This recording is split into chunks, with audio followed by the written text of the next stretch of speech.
Hi friends, on this very, very, very cold day at Tollbridge Park, I wanted to encourage us to get out and get our exercise. It's well below freezing, and so I'm wearing my warmest wool socks. We want to protect our feet, hands, and head. I've got my wool cap over my ears. I want you to see the sunrise. So on this beautiful day, we are thankful for our lives. On this beautiful day, we continue moving forward to those things that lie ahead, putting behind us those things that lie behind. By putting behind us those things that lie behind, we are able to live well. We are able to live well today by putting behind us those things that lie behind. We don't want to be carrying around, dragging around all that junk from the past.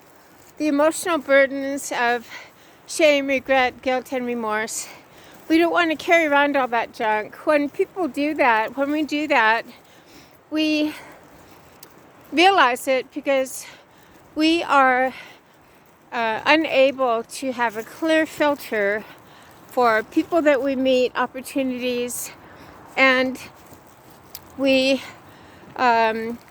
see new opportunities and new people that we meet through the lens of our past. And that's not fair to other people. We don't want to be doing that.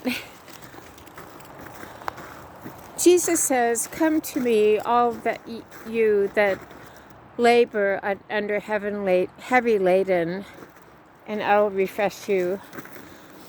Let the Lord who gave us breath, let the Lord who gave us life, refresh our soul. Remember that we are transformed by the renewing of our mind.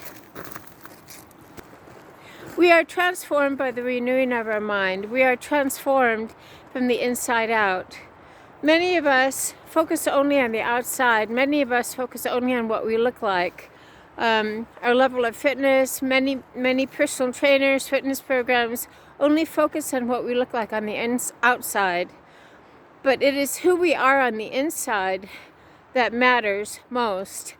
I teach spiritual, mental, and physical fitness, meaning that our mental fitness, whether or not we forgive ourselves or others, our spiritual fitness, who do we worship? I talk about that. Do we worship ourselves? Do we worship our problems? Do we worship people, places, and things? And our physical fitness, they are all three connected. They are all three connected. Mental, spiritual, and physical fitness are all connected. I don't know if you've met, I certainly have, a person that is very physically fit, but they have a rotten, stinking attitude, or they are very conceited, very self-absorbed. So we don't want that. We want to be the best that we can be.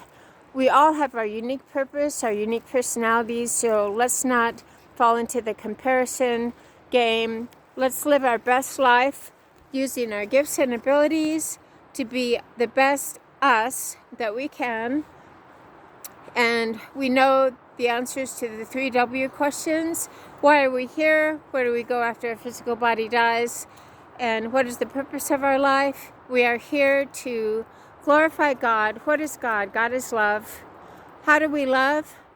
By openly accepting and embracing people as they are, openly forgiving completely ourselves and others. We don't have an agenda or expectation of other people. We meet people where they're at, just as God meets us where we're at. We are focused on other people's needs. What do they need, not what do we need? So when we meet people that are users, I've certainly met a lot of people that are users, they are only focused on their own agenda, what they need. And when you're no longer useful to them, guess what? They discard you. So Living Fit with Laura, we walk a different path. We don't walk the path that the people in this culture walk. We walk a different path. Jesus walked a different path. He calls us to live differently. He calls us to raise the bar and require more of ourselves. So we are to raise the bar and require more of ourselves. How do we do that? By standing tall, by not slouching around, having a pity party picnic for one. Forgiveness is huge. I talk about forgiveness a lot of ourselves and others. Number 2 is ditching the expectations that we have of other people, that we have of our circumstances, the rigid expectations that keep us imprisoned to misery. And number 3, self-focus, living in the little me bubble, causes us to be unable to see the tears on another person's face. So we are to step out of the little me bubble. It is a simple shift in our focus.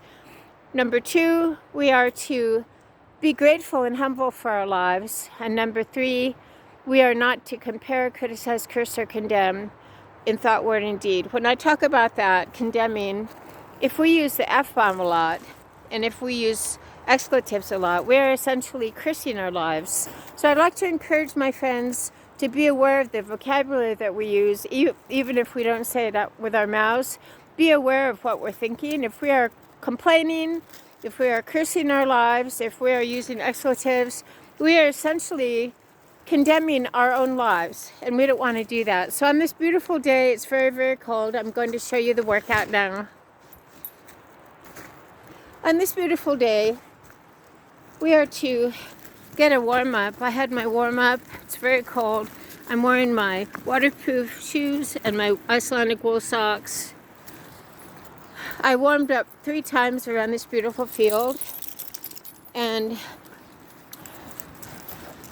Blossom and Pixie are getting along really beautifully now. And then I simply walked and ran. That's what I did. So for today at the park, I warmed up and then I walked and ran. And then when I get home, I'm going to do my weightlifting workout. I want all of us to get our exercise. I want all of us to be aware and take responsibility for our attitude and say to ourselves, this is the day my Lord has made. I will rejoice and be glad. Everyone have a wonderful day with me, with our mind off ourselves. Living fit with Laura, to get and stay, staying stable, serving and strong. Keep it up.